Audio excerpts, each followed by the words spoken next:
اعوذ باللہ من الشیطان الرجیم بسم اللہ الرحمن الرحیم۔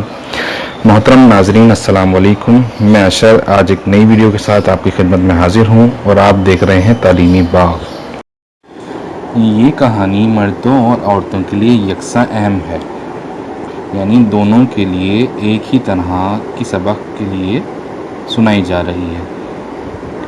ہمارے قریب کے دیہات کا ایک واقعہ ہے۔ ایک نوجوان جس کی تعلیم بھی نہیں تھی اور شکل بھی عام سی تھی، یعنی شکل بھی عام سی، عقل بھی عام سی اور تعلیم بھی نہیں تھی۔ اس کی ایک خوبصورت کزن تھی۔ اس نوجوان نے کہا، میں اپنی اس کزن سے شادی کرنا چاہتا ہوں۔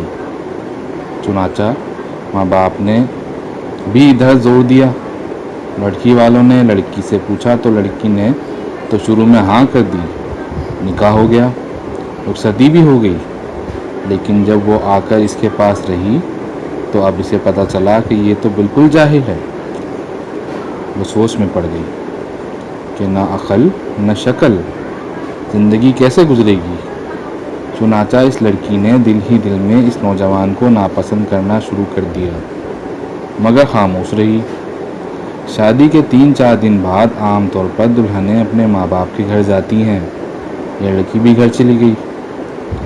اس کے دل میں یہ بات تھی کہ اب میں دوبارہ اس گھر میں کبھی نہ آؤں گی تو زیادہ اچھی بات ہوگی، مگر اسے ماں باپ کے سامنے بات کرنے کی جرأت نہیں ہو رہی تھی، کیونکہ ایک تو قریب کا رشتہ اور دوسرا شروع میں ہاں بھی کر چکی تھی، اور مجبوراً اسے اپنے گھر واپس آنا پڑا، کیونکہ وہ اپنے ماں باپ کے سامنے اس بات کو ظاہر نہیں کر سکتی تھی، اس لیے وہ گھر واپس آ گئی۔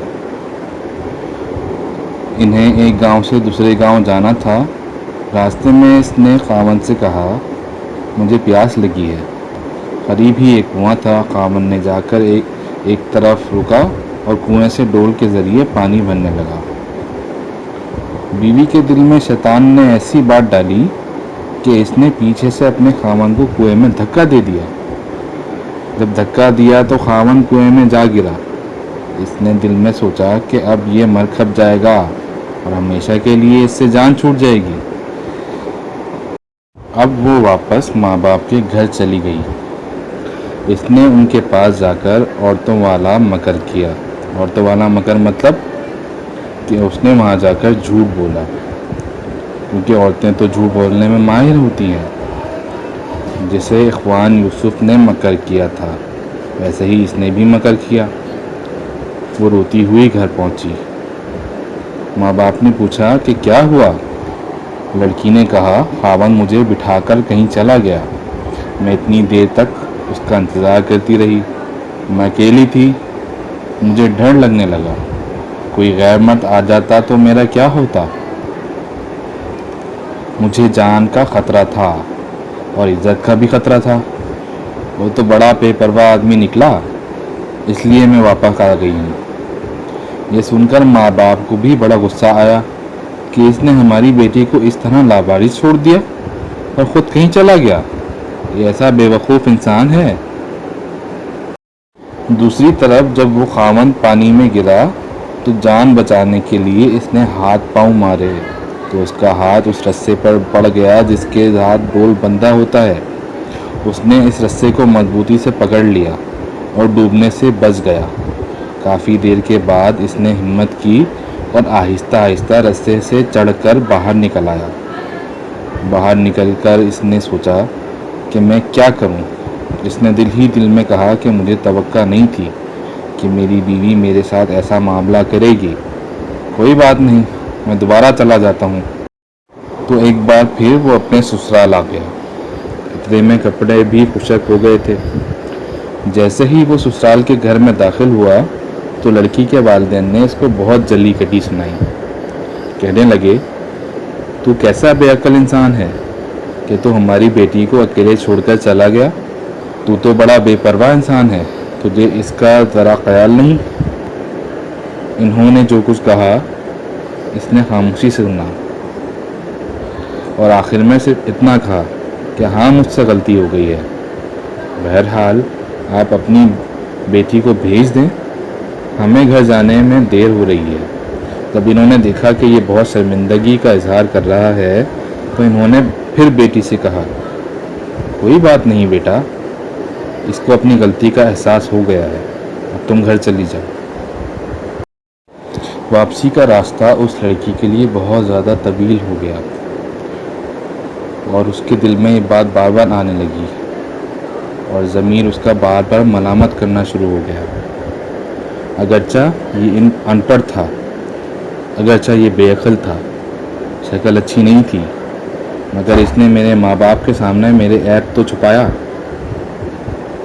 اس کا دل بہت بڑا ہے، اگر یہ میرے ماں باپ کے سامنے میری حرکت کھول دیتا تو میں تو ماں باپ کو چہرہ دکھانے قابل ہی نہیں رہتی۔ اس ایک بات پر اس لڑکی کے دل میں خاوند کی ایسی محبت پیدا ہوئی کہ اس نے اپنی بقیہ پوری زندگی اپنے خاوند کی محبت میں گزار دی۔ ناظرین، اس کہانی سے ہمیں کیا سبق ملتا ہے؟ اس کہانی سے ہمیں یہ سبق ملتا ہے کہ ہمیں کبھی بھی کسی کو حقیر نہیں سمجھنا چاہیے۔ کیا پتہ اس شخص میں ایسی کوئی بات ہو جو اس کو آپ سے برتر بناتی ہو۔ ایک سبق یہ بھی ملتا ہے کہ انسان کا پڑھنا لکھنا کسی فائدے کا نہیں جب تک اس کا علم اس کے کردار اور اس کے اعمال میں نہ نظر آئے۔ اس کا علم اس کی برائیوں پر نہ حاوی آ جائے۔ جسے وہ جاہل سمجھتی تھی، اس آدمی کی ایک اچھائی کے آگے اس کا سارا علم پیچھے رہ گیا۔ اور یہ بھی کہ آپ کتنی بڑی مشکل میں نہ آ جائیں، آپ کا ایک نیک عمل آپ کو بڑی برائیوں سے بچا سکتا ہے۔ ایک نیک عمل پتھر کو بھی موم بنا سکتا ہے۔ ناظرین، امید کرتا ہوں کہ آج آپ کو یہ ویڈیو ضرور پسند آئی ہوگی۔ کمنٹ سیکشن میں اپنا فیڈ بیک ضرور دیں، ہمارے چینل کو سبسکرائب کریں، ہماری ویڈیو کو لائک کریں اور بیل آئیکن پر ضرور کلک کریں اور ہماری ویڈیوز کو شیئر کرتے رہیں۔ اب تک کے لیے اتنا ہی۔ اپنے میزبان اشر علی کو اجازت دیں۔ السلام علیکم ورحمۃ اللہ۔